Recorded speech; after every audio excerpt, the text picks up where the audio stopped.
Welcome back to the Temple of Tomes with your host, Indie Comics Jones. Hope you're doing well out there. Today is Father's Day, June 21st, 2020, and summer's still going on here.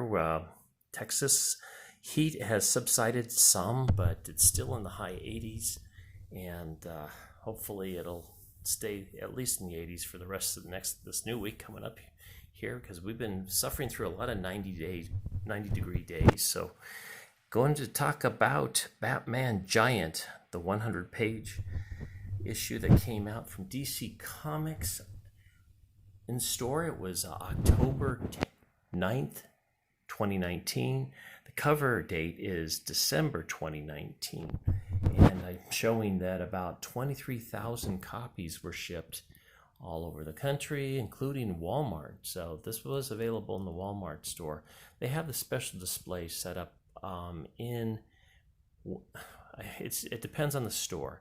They could be all over the place. I've heard it in the tchotchke area, where they have like the odds and ends. I found mine on the aisle of the cashier that had the magic cards and things like that, baseball cards. And it wasn't very easy to spot. And plus, with this COVID, we had to stand 6 feet back, so I was looking over people's shoulders, kind of trying to not be too annoying. But this issue I actually bought at my comic shop. I paid a premium. I didn't get it at the $4.99 price. I actually paid $6.99 for this one. And understandably so. It's got two stories in it, two Batman stories in it that were brand new, never been published before, and they were both pretty good. So I'm thinking by word of mouth, they probably got out there, and that drove the price up a bit. There's 5 stories in it total. All 5 are very good. I recommend this book. Go out and get it if you can, especially if you can get it at $4.99. If you can find it anywhere. Like I said, I didn't find it at Walmart. It was available there originally. So even though this is a Batman issue, only one story is really totally Batman. He just makes some appearances in some of the other ones, or shares the story with others. But it's basically only one story that's fully on Batman. And that is the first one here that we're going to look at. It's a story by Michael Gray.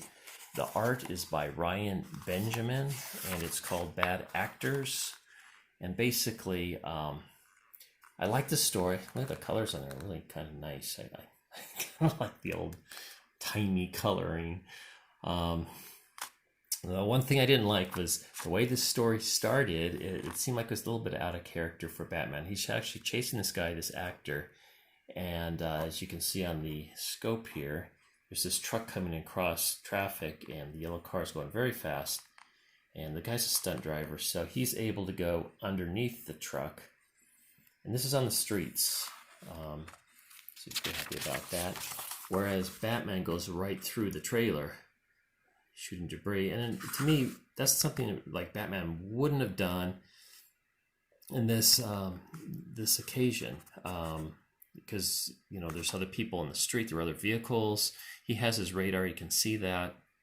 He doesn't know what's in the trailer. It could be something potentially very dangerous. And it could have been full of, what do you want to call it? People that were getting trafficked. And that would have been a good scene for Batman. And then the other thing that kind of happens in here is he does finally take down the guy. The guy's an actor. He's actually innocent of the crime. He's being allegedly murdered somebody, but it turns out that there's evidence that he was at 2 places at once, and that's not possible. Batman's also littering. Look, he knocked over this can here. So there's like 3 crimes he's done, and that's kind of a little bit unlike Batman. But he gets his act together for the rest of the comic, and with help of Jim Gordon. It's a nice drawing here. And some of his Batmobile portable lab, he's able to figure out that he's got an issue with Clayface. And he tracks him down to a theater. And there's a little discussion there, a little backstory. All very good. Good story. and I enjoyed it. I don't want to tell you how it ends, but like I said, I recommend this book. Second story is called Unstoppable, also brand new, and this features Batwoman. Batman's mentioned in it. They're trying to get him to the crime scene, but Batwoman gets there first, and she goes up against Death Lord Man, who's unkillable. So you really can't stop him. The only way to stop him is basically imprison him somehow. He has already escaped from one prison, which was a satellite up in the sky, and somehow it came back down to Earth. And you can see he's freeing himself from there. So he's quite the formidable opponent. However, Batwoman is able to outsmart him, and I won't tell you how. And it's good. The first one's lots of action though, which was awesome. And see Batwoman waving goodbye here. The third one is a previously published story that was very, very popular. The Night of the Court of the Owls. I'm sorry, and I love this picture here. It's got it looks like kind of the Batman outline of the building there. Really nice.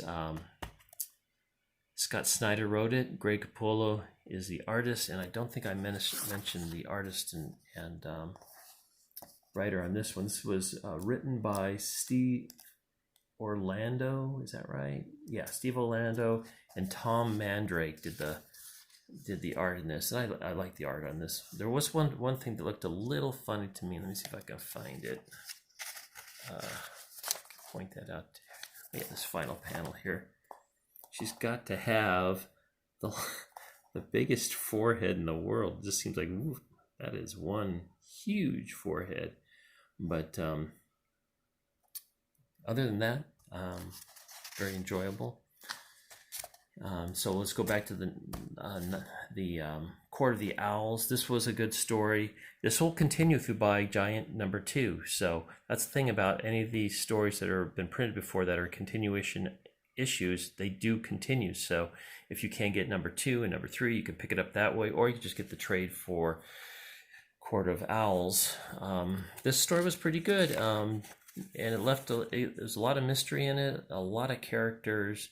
There's a breakout in Arkham, and of all people, Joker helps Batman kind of put down this in some nice fight scenes in here. So a lot of good action and all kinds of neat stuff.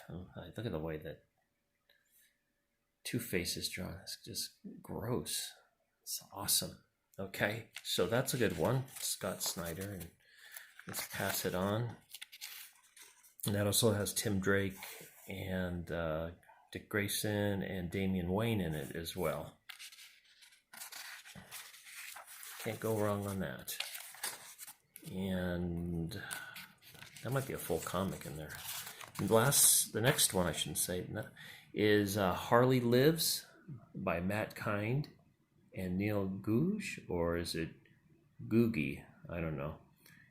Whatever. But this one bothered me a lot at first because of the way that Harley is drawn.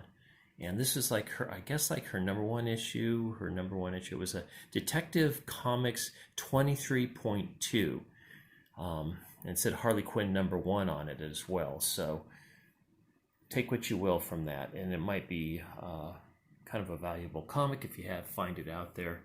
But in here, it's part of the price of admission, $4.99. Can't beat that. The story I didn't like it at first because the depictions of Harley changed so much. I mean, here she looks like a man.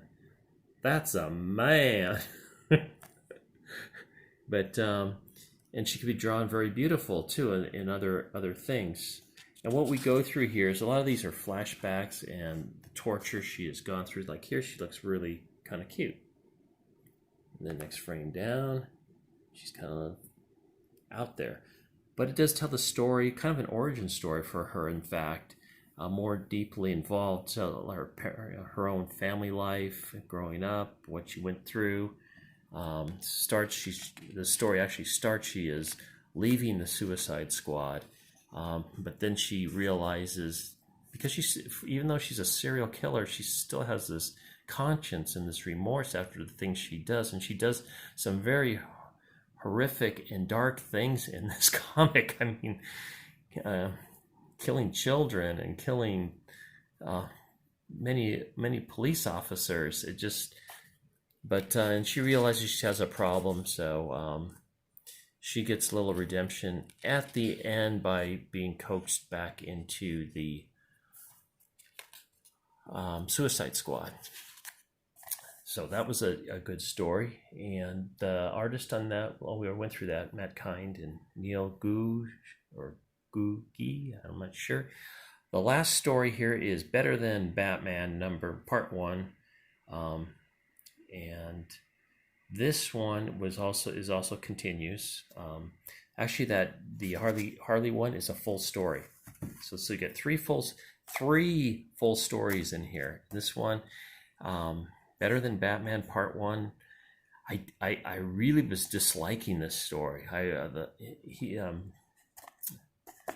Dick Grayson just comes off as the biggest jerk. He's cocky, he's brash, he's boastful. He's not likable. And his narrative is just so me, and it gets old. But he gets contacted by kind of an international court of the owls to team up with Raptor, and Bruce is in it. He even seems to Bruce Wayne's in it. He seems to even tick off Bruce Wayne for the way he's talking and such. So, and he shows up at a date with Batgirl, and she thinks they're just meeting up. She doesn't even know it's a date. And he's dressed in his clothes because he's about to go off on a mission and just wants to say goodbye for now. So he's just kind of a jerk through the whole thing. But at the very end, the tables get turned a little bit. I'm not going to give you too much information on it, but I actually ended up liking the story because it seemed like it was leading to something. Just like the Harley one, I was not liking that at first, but then I could see with the pain she was going through and bouncing back and forth. So that kind of got me back into the story. So like 5 pretty good stories in this book. I actually like this better than Detective Comics 1000, if you can believe that. Actually very strong. It's very entertaining. I read it like over 2 days, which is pretty good for me. I've got a little bit of impaired vision if you've heard me talk about it before, so got to use a magnifying glass. And there were a couple of these that had like, obviously that last one had the blue. Well, Harley's in red. When it's in red like that, it's very difficult for me to read that without a magnifying glass, and to pick it up in small font too. And then this blue on black is very difficult for me as well. So it got me going. I kept through it, got through it all, and loved it. Recommended. Buy it if you can. If you love Batman, for sure. Get this one. It's got a couple new stories you haven't seen before. And that's it. I'm Indie Comics Jones signing off from the Temple of Tomes. Take care.